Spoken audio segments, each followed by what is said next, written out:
आज देश के प्रथम राष्ट्रपति डॉक्टर राजेंद्र प्रसाद जी की 168वीं जयंती है। पूरा देश राजेंद्र बाबू को आज याद कर रहा है, लेकिन उनके जो परिवार हैं, उनके बेटे बेटी सबको और भाई, बहुत सारे परिवार थे, लेकिन राजनीति में विशेष रूप से कोई सक्रिय नहीं हुए। कुछ परिवार हैं जिन्हें आज हमने खोजा, हम उनसे बात करेंगे। सबसे पहले बता दें कि आज हम पहुँचे हैं ये घोष अकादमी राजकीय विद्यालय। ये वह स्कूल है जहाँ राजेंद्र बाबू 2 साल पढ़ाई किए थे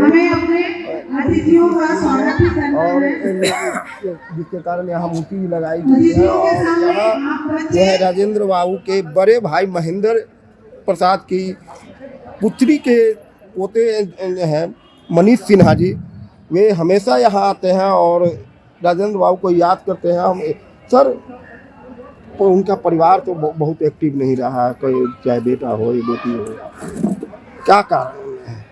नहीं, परिवार काफ़ी एक्टिव है और राजेंद्र बाबू का जितना धरोहर है, उनकी जितनी स्मृति है, उनके जितने विचार हैं, उसको काफ़ी पुस्तक में लिखना और जगह जगह जाना, परिवार काफ़ी उनके पोते भी होंगे और सभी लोग एक्टिव हैं। राजनीति में, डायरेक्ट राजनीति में कोई, बट उनके धरोहर के संजोवन में सब लोग एक्टिव। राजनीति में एक्टिव नहीं इस जनरेशन जी। आप बराबर देखते हैं कुछ ना कुछ, क्या क्या राजेंद्र बाबू के प्रति क्या क्या कुछ किए हैं? कुछ हम लोग पिछले 10 साल से राजेंद्र बाबू के ऊपर कार्यक्रम दिल्ली और पटना में कर रहे हैं लगातार, और इस साल हम लोग पटना में कर रहे हैं।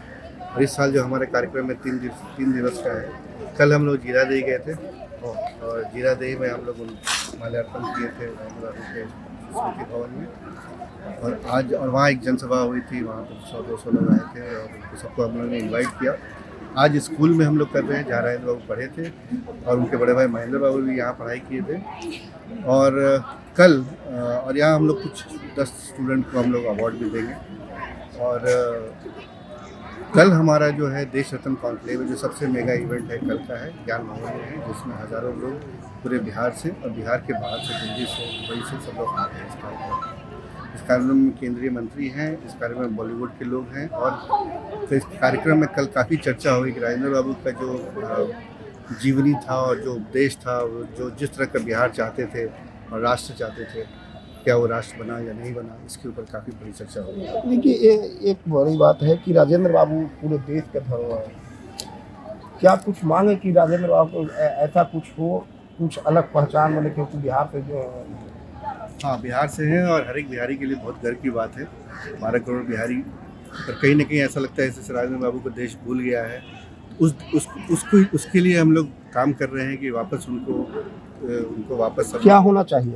और हमारा कुछ डिमांड जो पिछले कई साल से हम लोग कर रहे हैं, और इस बार जो हमारा डिमांड ये है कि जैसे सरदार पटेल का एक स्टैचू ऑफ यूनिटी बना है गुजरात में, और आज कितना अच्छा लगता है पूरे बिहार को या पूरे देश को कि सरदार पटेल का इतना बड़ा नाम हो रहा है, वैसे ही हमारा उसी तरह का एक स्टैचू ऑफ विजडम बिहार के अंदर भी बने। ये हमारी स्टेट गवर्नमेंट से मांग है। 17 साल से मुख्यमंत्री नीतीश कुमार जी हैं, क्या कभी आप लोग चाहें या अपने पूरे परिवार में से कोई सदस्य हो?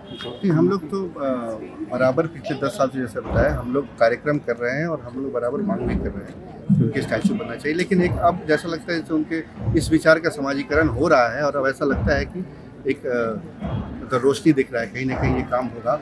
और अगर स्टेट गवर्नमेंट हमें जस्ट ज़मीन भी दे दे, तो हम लोग सारे बिहारी मिलकर, हर एक घर से मिलकर एक स्टैचू ऑफ विजडम बनाने के लिए हम लोग पूरे प्रतिबद्ध। राजेंद्र बाबू कांग्रेस में थे और कांग्रेस नेहरू परिवार अभी तक थे, क्यों आखिर राजेंद्र बाबू का भी फिर भी क्यों आज़ादी? क्या क्योंकि आप तो राजेंद्र बाबू को देखे नहीं होंगे, लेकिन बचपन से कहानी तो हम लोग सुनते हैं कि कभी भी वो इंकरेज नहीं करते थे कि परिवारवाद कभी नहीं किया। तो और ये कभी नहीं कि उनके बेटे हैं या उनके परिवार के हैं इसलिए कोई एडवांटेज मिलना चाहिए, ये कभी नहीं किया। तो वो उस समय के नेता, आप देख लीजिए पटेल जी के फैमिली में देख लीजिए, जैसे ये उस तरह के नेता लोग हैं जो कभी परिवारवाद नहीं किए, कभी फेवर नहीं किए अपने फैमिली को। तो उसके चलते लोग अपना, और जो ईमानदारी से जीना और ये सब करना, तो कोई गया नहीं उसमें। अच्छा, उनके पोते या परपोते से मिलते हैं? हम लोग तो परिवार में मिलते जुलते रहते हैं। क्या करते हैं? लोग काफ़ी रिटायर हो चुके हैं, काफ़ी सीनियर रिटायर हो चुके हैं, लेकिन जो तारा बुआ हैं वो काफ़ी एक्टिव है। वो जितना बुक लिखना, अभी बिहार विद्यापीठ में काफ़ी काम करती है। तारा बुआ तारा सिन्हा। तारा से आपकी दादी हुई? नहीं, मेरे बुआ। वो इनकी पोती तारा जो राजेंद्र बाबू की एक्चुअल पोती है, और मैं महेंद्र बाबू के उनके भाई के साइड से। उनसे आपका मिलना जुलना होता है?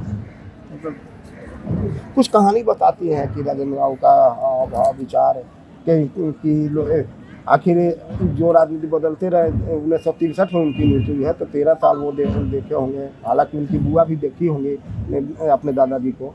कुछ बताती है? ये बहुत कुछ है, बहुत स्टोरीज है। मेरे ख्याल से उनके साथ बैठ के हम लोग और बात कर सकते हैं। आप जैसे बोलेंगे तो काफ़ी स्टोरीज है। First of personal family stories है, राष्ट्रपति भवन की स्टोरीज है बहुत सारी। जब ये लोग राष्ट्रपति भवन में रहते थे, बिहार के पहले व्यक्ति थे, राष्ट्रपति थे, राष्ट्रपति भवन में रहते थे। उस समय विसरॉय रहते थे। विसरॉय के बाद राजेंद्र बाबू आए तो कैसे राष्ट्रपति भवन को पूरा बदल दिया गया। पहले वो बहुत आलीशान घर में रहते थे। राजेंद्र बाबू आके सारी चीज़ों को हटा के, पर्दा हटा के, जैसे खादी का पर्दा लगा दिए, टेबल प्लेट वो सब जो महंगा था उसको लगा के थाली लगने लगा। तो काफ़ी स्टोरीज हैं इसके अराउंड। आप उनके साथ बैठेंगे तो काफ़ी स्टोरीज सुनेंगे। तो ये मनीष सिन्हा है जो राजेंद्र बाबू के बड़े भाई महेंद्र बाबू के परनाती हुए। और हालांकि राजेंद्र बाबू का परिवार कभी राजनीति में एक्टिव नहीं रहा, लेकिन उनकी जो पोती हैं या उनके परपोते हैं, उनके भाई के पोते हैं, कुछ ऐसे जो सामाजिक कार्यों में लगे रहे हैं। और इन्होंने बताया कि किस तरह राजेंद्र बाबू की जो, हालांकि इन लोगों ने देखा नहीं राजेंद्र बाबू, क्योंकि राजेंद्र बाबू की मृत्यु 1963 में ही हुई थी। और इन लोग की उम्र लगभग 50 से 60 वर्ष, तो काफ़ी पुराना इतिहास है। लेकिन जो इतिहास इन लोगों ने बताया कि राजेंद्र बाबू की जो सादगी थी, वो जो रहने और सहने का सादगी जीवन था, उस विचारों को लेकर हम लोग चल रहे हैं। तो पंकज के साथ परमानंद सिंह।